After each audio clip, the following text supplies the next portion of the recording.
Olá pessoal, sejam muito bem-vindos à Universidade para Todos. Vocês estão na aula de Química e na aula de hoje nós iremos dar continuidade ao conteúdo de gases. Claro que trazendo algumas novas informações que são essenciais para o conhecimento e para a compreensão do conteúdo como completo. Nós vamos falar um pouquinho dos estados físicos da matéria, um dos assuntos muito importantes para que a gente possa entender de que forma a temperatura pode influenciar diretamente na maneira como as moléculas se organizam, tá? E na aula de hoje, muitas animações para vocês entenderem com muita facilidade. Então, pessoal, na aula de hoje, nós vamos estar trazendo para vocês um experimento bem simples, bem prático, sobre o estado físico da matéria. Porque quando a gente fala de gases, quando a gente fala de soluções, quando a gente fala de material sólido, nós estamos tratando de diferentes tipos de estados físicos. Mas o que influencia diretamente na existência desses estados físicos da matéria? É isso que nós vamos aprender na aula de hoje. Primeira coisa que eu quero que vocês saibam é que existem 3 estados físicos muito mais difundidos, né? Nós conhecemos 3 estados físicos da matéria: sólido, líquido e gasoso. No entanto, nós iremos aprofundar especificamente esses 3, tá? No estado sólido, como você já sabe e como já faz parte do seu dia a dia, nós temos aí vários compostos que fazem parte do nosso dia a dia, como por exemplo sal de cozinha e muitos outros que a gente utiliza, né? A madeira, nós temos o vidro, né? E esses estados físicos sólidos, né? Eles têm essa possibilidade de que suas moléculas estejam aglomeradas entre si. De que forma? Como isso funciona? Vamos lá. Olha só que interessante. Aqui são algumas moléculas de um dado material. Vamos imaginar aqui que são moléculas de um sal, tá? Então, são moléculas de um dado sal que estão no estado físico sólido, como vocês podem observar, né? Eu vou colocar em graus Celsius. Vamos dizer que aqui nós temos menos 268 graus Celsius. E vamos imaginar o seguinte, que de alguma forma eu comece a aquecer essas moléculas. Olha só que interessante, o estado físico ainda é sólido, no entanto, a temperatura está aumentando consideravelmente. E as moléculas estão agitando muito mais, antes elas estavam mais contidas. Então, o que está acontecendo? Aumento do grau de agitação dessas moléculas, elas estão saindo do estado sólido. De alguma forma, estão se espalhando, né? E por estarem especificamente se espalhando, a gente pode dizer que ela está saindo do estado sólido para o estado líquido. Muito que provavelmente, né? Posteriormente, elas irão para o estado gasoso se eu continuar aumentando assim a temperatura nesse local. Observem que à medida que eu aumento a temperatura, ocorre um aumento do grau de agitação dessas moléculas.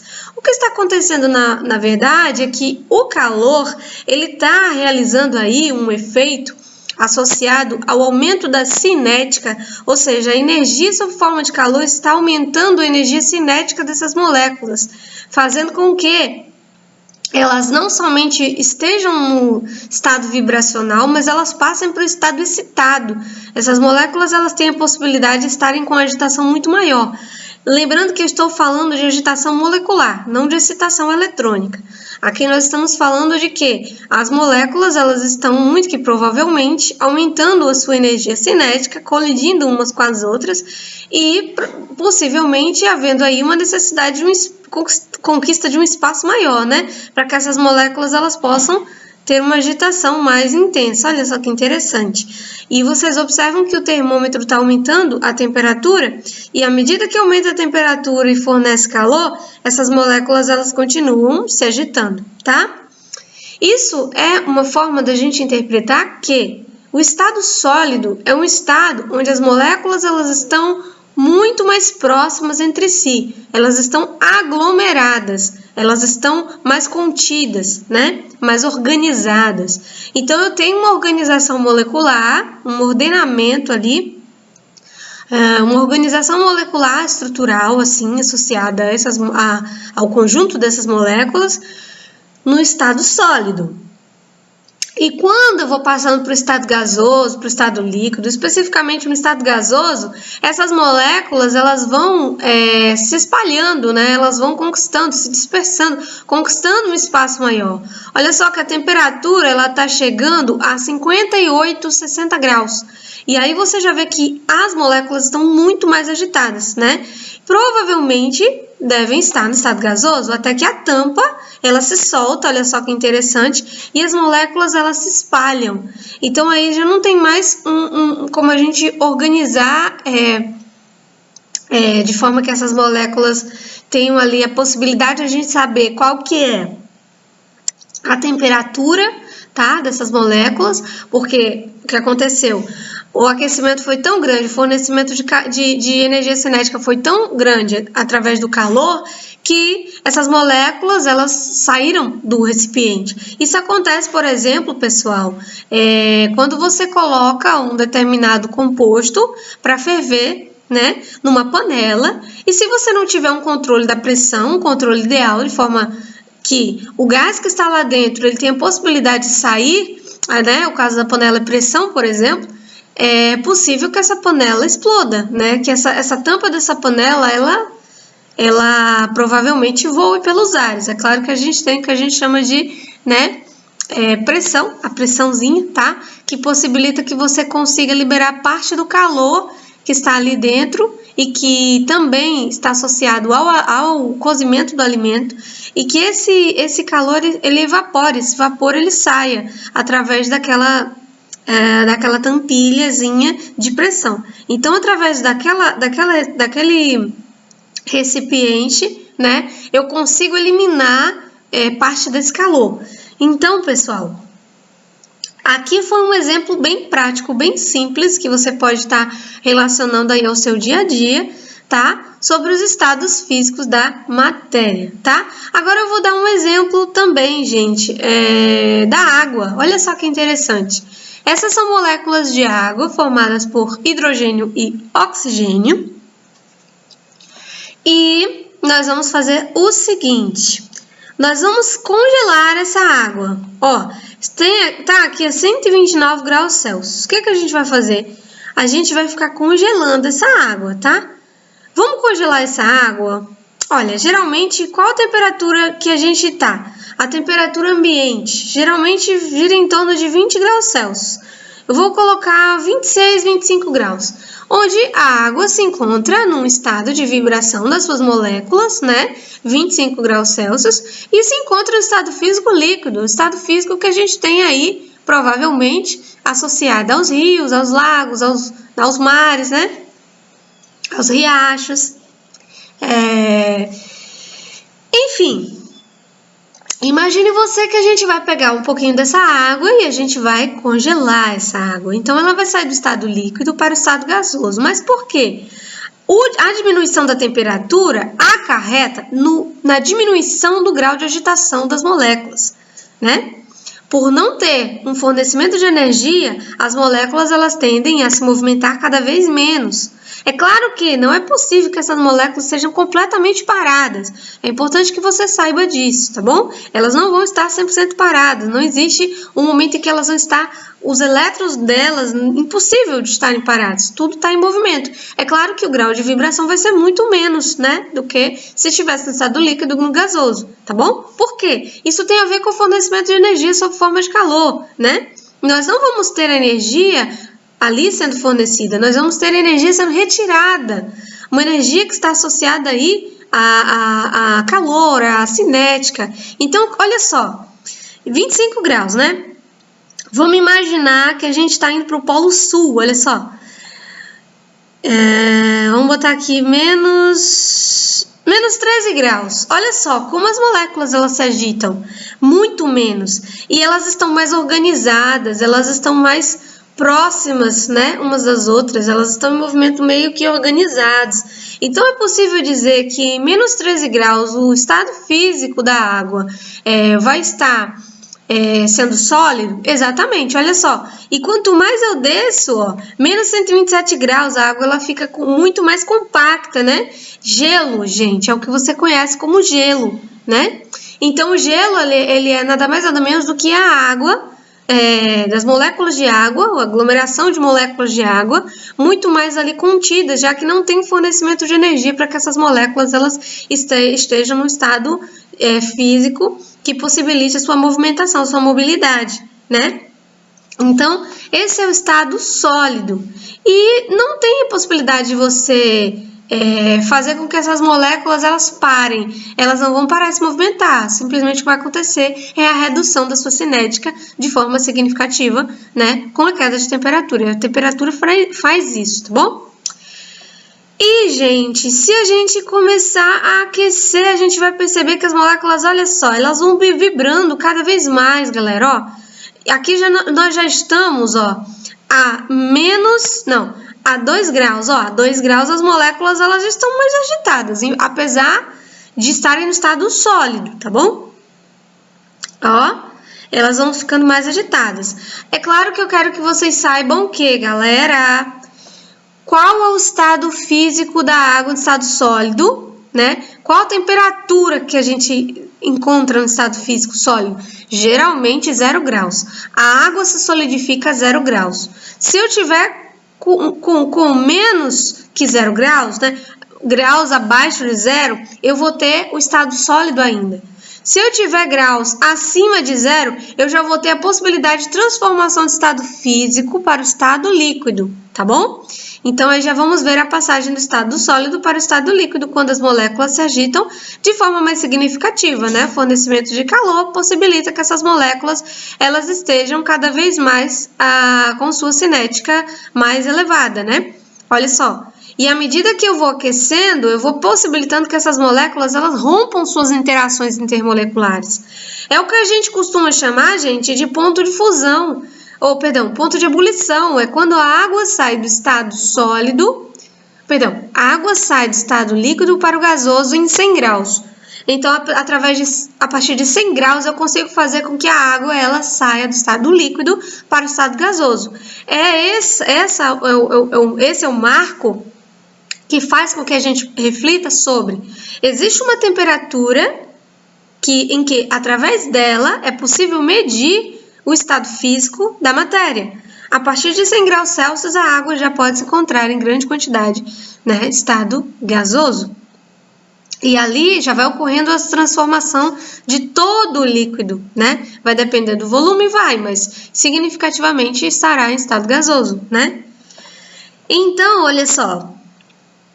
Acima disso, a gente só vai encontrar estado gasoso. A água já vai estar evaporada, sem sombra de dúvidas, né? E as moléculas cada vez mais distantes umas das outras, muito distantes, graças à energia cinética que elas vão possuir. E como que eu faço para as moléculas saírem do estado gasoso e irem para o estado líquido? Voltar, né? O retorno desse processo. Especificamente o abaixamento de energia, ou o abaixamento de energia do sistema, que a gente costuma associar à temperatura, né? Então, a cinética, ela vai estando aí diminuta, né? À medida que eu diminuo a temperatura. E isso é muito comum a gente observar que em elevadas altitudes a água, os gases, né, que estão associados à umidade, tendem a se condensar. Então, nas nuvens, a formação das chuvas é associada a esse processo de condensação, tá? Eu pego o estado gasoso, em que as moléculas estão mais agitadas, um maior grau de agitação, e quando essas moléculas elas alcançam uma determinada altitude, o que vai acontecer? Ali ocorre uma diminuição significativa da temperatura. Então, o que nós temos aí? Também associado à pressão, né? Você vai ter uma diminuição da energia cinética, essas moléculas elas já vão cair, né, sob forma de chuva, e vão estar no seu estado líquido. Seu estado líquido, essas moléculas, ainda estão se movimentando, no entanto, de forma mais contida, né? No entanto, ainda estão ali em constante movimentação, porque nós temos as interações intermoleculares, que estão atraindo cada vez mais essas moléculas entre si, e a temperatura está adequada. A temperatura de 25 graus nós temos a água em estado líquido, tá? E aí o que acontece? Aí você vai lá para o Polo Sul e você percebe que com a queda da temperatura, essas moléculas elas tendem a se organizar muito mais, olha só. E eu vou ter uma redução significativa do quê? Da sua movimentação. Então essas moléculas elas já vão se encontrar em estado físico sólido, né? É o caso do gelo, né? As geleiras. É possível fazer com que essas moléculas parem de se movimentar? Não, tá bom? Porque elas sempre vão estar se movimentando graças às suas ligações, aos seus elétrons, tá? E em movimentações mais contidas, né? De forma mais significativa, já que não tem tanta energia sendo fornecida para que essas moléculas elas se agitem mais, tá bom? Esses são os estados físicos da matéria que você deve lembrar: estado sólido, estado líquido e estado gasoso. A passagem do estado sólido para o estado líquido é marcada, no caso da água, em especificamente aí, ponto de fusão. É onde ocorre a saída do estado sólido para o estado líquido, né? Essas moléculas elas se fundem, tá bom? Elas saem do estado sólido para o estado líquido e elas tendem a se agitar muito mais, estarem mais separadas entre si. E a passagem do estado líquido para o estado gasoso é marcada pelo ponto de ebulição. No caso da água, o ponto de ebulição é 100 graus. Ah, mas uma coisa importante, você não deve esquecer que o ponto de ebulição, o ponto de fusão estão associados, né, à temperatura em que determinadas moléculas tendem a se agitar e modificar sua organização.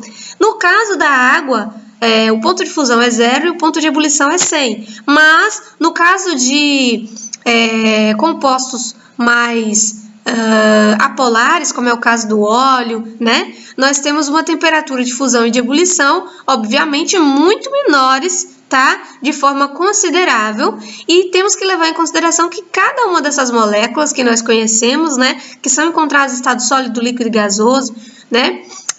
Estão associadas aí a temperaturas de ponto de fusão e ebulição diferentes. Então, para cada um tipo de molécula que você conhece, de produto que você conhece, existem pontos de ebulição e fusão diferentes. É o caso, por exemplo, do ferro, que funde a temperaturas elevadíssimas. O ferro ele se encontra em estado físico sólido. A maneira como suas moléculas se organizam faz com que a gente observe o ferro em estado sólido, tá? Na temperatura ambiente. Já quando ele está exposto a elevadas temperaturas, né, elevadíssimas, ele sai do estado sólido para o líquido. Então, é diferente da água, né? Isso depende da natureza das moléculas. No caso do ferro, o ferro é um metal. Os metais têm de sua constituição esse arranjo estrutural que permite que ele esteja em estado sólido, está associado à estrutura, está associado à organização atômica, à organização a nível molecular também. No caso da água, existem outras combinações, outras interações, tá? As interações que mantêm a água, por exemplo, são as interações de ligação de hidrogênio. As interações que mantêm, por exemplo, o óleo, são as interações mais fracas que existem, né? É a dipolo-dipolo. Então, é fácil eu fazer com que saia do estado sólido para o líquido de forma significativa no caso dos óleos. Já, isso também, claro, depende do tamanho da molécula, tá? Depende da cadeia de carbono, tamanho da cadeia. Já no caso da água, depende especificamente não só do tamanho da cadeia, na água, obviamente, né, que a água é pequenininha, uma molécula pequena, mas principalmente das interações. São interações mais fortes que existem, a ligação de hidrogênio, que mantém as águas no estado líquido, por exemplo. E para sair para o estado gasoso, a temperatura precisa alcançar um fornecimento de energia maior do que, por exemplo, alguns óleos, né? Como vocês já devem ter conhecimento, já que as interações dos óleos são mais fracas e as moléculas são apolares, né? Não existe ali uma diferença de eletronegatividade que permita que essas moléculas sejam mais próximos possíveis uns dos outros. Na água isso já é normal, isso já é comum, graças à polaridade do oxigênio e do hidrogênio ser bem diferente. Oxigênio mais eletronegativo, hidrogênio menos. Então, os estados físicos estão também associados às interações intermoleculares, que a gente vai estar volta e meia falando um pouquinho e que a gente vai estar aprofundando na próxima aula. Pessoal, a aula de hoje é essa. Espero que você tenha entendido. Até a próxima aula. Um forte abraço.